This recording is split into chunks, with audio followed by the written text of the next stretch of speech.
What if the reason you're not wealthy yet has nothing to do with your salary, nothing to do with your education, nothing to do with where you grew up or the family you were born into?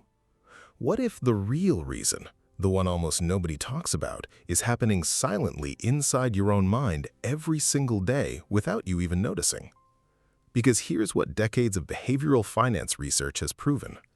Two people can have the exact same income, the exact same job, the exact same opportunities, and one will build serious wealth, while the other will spend their entire life wondering why money always feels so tight. Same starting line, completely different finish. And the difference isn't luck, it's psychology. Think about someone you know, maybe a colleague, maybe a neighbor, who earns a good income, but somehow always seems stretched. They upgrade their car every 3 years. They take the vacations, wear the clothes, live in the house that signals success. And yet, if you looked at their bank account, you'd be shocked. Now think about the quietly wealthy person.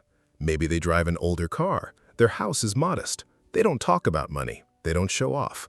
But somewhere in the background, they've been building something slowly and deliberately for 20 years. What's the actual difference between these two people? It's not what they earn. It's what they've never let their emotions decide. Here's where the psychology gets fascinating. Scientists call it present bias. Your brain, the same brain that evolved to survive predators and find food, is wired to want rewards now and push discomfort into the future. Our ancestors who chose the berry in front of them over the promise of a berry bush tomorrow survived. That instinct is deeply embedded in all of us. But here's the problem. That ancient wiring is catastrophically expensive in the modern world. Every time you upgrade your phone before you need to, every time you swipe the card because you deserve it, every time you choose present comfort over future security, that's not weakness, that's your brain doing exactly what it was designed to do. The difference between people who build wealth and people who don't isn't discipline in the dramatic sense. It's awareness. It's knowing your brain is running old software in a new world and making the conscious decision to update it. Now here's what most people never realize. One of the most dangerous forces quietly destroying wealth isn't debt. It isn't bad investments. It isn't even bad luck. It's comparison. There's a concept in behavioral finance called social comparison theory. Human beings are constantly, almost involuntarily, measuring themselves against the people around them. And in a world of Instagram highlights and LinkedIn promotions and neighbors with new SUVs, that comparison is running 24 hours a day. When your colleague gets a promotion and buys a bigger house, something subtle happens inside your mind. Not envy exactly, more like a quiet, nagging sense that you need to keep up. So you spend. Not because you needed the thing, because you needed to feel like you were still in the race. The cruel irony is this. You can spend your entire life trying to look wealthy and end up with almost nothing to show for it. Meanwhile, the people quietly building real wealth are largely ignoring the race altogether. Morgan Housel once observed that wealth is the money you don't spend. The car's not bought, the watch is not worn, the upgrade's not taken. Wealth is invisible by definition. And that makes it psychologically very, very hard to pursue because the visible version of money gets all the applause. But the psychology gets even deeper than that. There's something called loss aversion. Research by Daniel Kahneman, one of the greatest psychologists who ever studied financial behavior, found that the pain of losing $100 feels approximately twice as powerful as the pleasure of gaining $100. We feel losses twice as hard as equivalent gains. Think about what this means practically. People hold on to bad investments too long because selling means admitting a loss. People avoid starting investment accounts because the fear of losing money is louder than the potential gain. People keep emergency cash in accounts earning nothing because the idea of market volatility feels emotionally unbearable. Loss aversion isn't stupidity. It's hardwired human psychology. But when you let it run unchecked, it becomes one of the most expensive mental habits you'll ever carry. The wealthy investor isn't someone without fear. They're someone who has learned to make decisions despite the fear, To zoom out, look at the long arc and trust the math even when the emotions are screaming.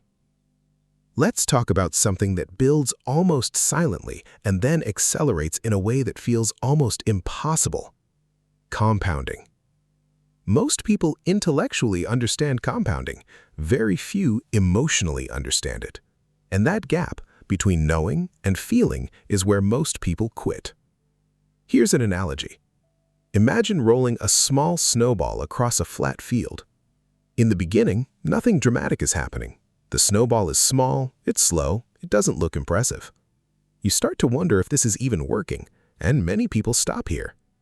But if you keep rolling, if you stay patient through the flat, boring early years, something changes. The snowball starts picking up snow faster than you can track. Not because the snow changed, not because you worked harder, but because the snowball itself became the engine. That's compounding. The same $100 invested at 25 years old and left completely untouched can grow into something extraordinary by 65, not because of dramatic stock picking or perfect market timing, but because of time, patience, and the mathematics of growth on growth. The tragic part is that most people abandon their investments in year 3 because they don't look impressive yet. They're staring at the small snowball and judging the entire journey. Wealth is built in the part of the graph that hasn't happened yet. Now here's the deeper truth about why some people stay consistent and others don't. It's not willpower, that's a common myth. The people who build wealth consistently over decades aren't constantly white-knuckling their way through financial temptation. They've done something more powerful. They've shifted their identity. There's a principle in behavioral science.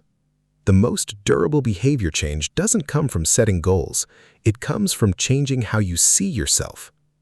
A person who sets a goal to save money will save when motivated and stop when life gets difficult. But a person who genuinely believes, I am someone who invests before I spend, makes different decisions automatically.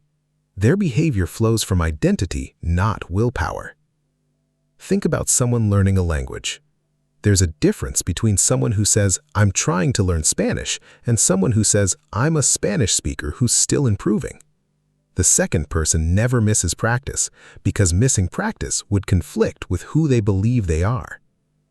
This is one of the most underused ideas in personal finance.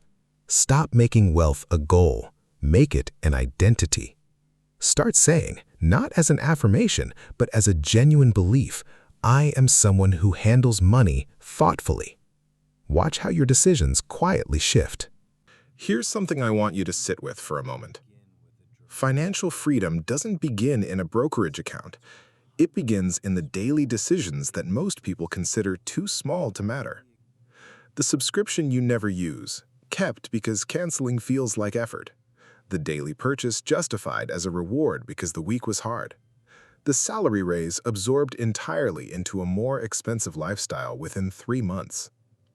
Economists have a name for that last one: lifestyle inflation. It's the silent wealth killer. The moment income rises, spending expands to meet it, and the gap between earning and saving stays exactly the same. Sometimes it shrinks. The person earning $40,000 and saving 10% will accumulate more wealth over 30 years than the person earning $90,000 and saving nothing. That's not a moral judgment. That's compound mathematics being ruthlessly indifferent to income. Here's what wealthy people understand that most don't. Money saved and invested is money working while you sleep. It doesn't complain. It doesn't take days off. It compounds quietly every single day, whether you're watching or not. Every conscious financial decision you make today is hiring a small, invisible employee who will work for you forever. And now, I want to talk about something that almost nobody in personal finance will say out loud. The boring path is the right path. Wealthy people are not, on average, exciting investors. They don't chase the hot stock. They don't time the market. They don't move in and out of positions based on headlines. They choose assets with long track records, set regular contributions, and then, this is the hard part, they do almost nothing. Psychologists call our tendency to want to act action bias. We feel that doing something, changing something, reacting to something makes us feel in control. But in investing, excessive action is almost always costly. The investor who checked their portfolio daily during a market crash and panic sold locked in permanent losses. The investor who didn't look for 3 months and changed nothing had fully recovered 2 years later. The paradox of wealth is that the strategy that looks the least impressive from the outside produces the most extraordinary results from the inside. Boring, consistent, patient behavior repeated for decades builds what short-term excitement almost never can. So let me bring all of this together. Becoming wealthy is not primarily an income problem. Millions of people have earned extraordinary incomes and retired with almost nothing. Wealth is not primarily an intelligence problem. It is not primarily a luck problem, though luck plays a role for everyone. Becoming wealthy is at its deepest level a psychological problem. It's the person who recognizes when emotion is driving a financial decision, pauses, and chooses differently. It's the person who stops measuring their success against the person next door and starts measuring it against their own future. It's the person who finds a way to make patience feel worthwhile because they genuinely understand that every day of compounding they don't interrupt is doing invisible, extraordinary work on their behalf. It's the person who decides, not one dramatic time, but in small, quiet moments every single week, that their future self deserves to be taken care of. Here's what I need you to hear. You don't need a perfect plan. You don't need the right moment. You don't need a windfall or a lucky break or someone to open the door for you. You need to make one decision today that your future self will thank you for. Then make it again tomorrow. The gap between staying financially stuck and building real wealth is usually not one dramatic choice. It's thousands of small, honest, quietly courageous decisions that the version of you 10 years from now is already hoping you'll start making. That version of you has seen how this story ends. The question is whether you'll listen to them starting today. If this genuinely changed how you think about money, I'd love for you to like the video, subscribe to Alexander Finance, and share this with someone who deserves financial freedom. Because sometimes the right idea at the right moment is all it takes. You don't rise to the level of your income. You fall to the level of your financial psychology. Raise the psychology, and the wealth will follow.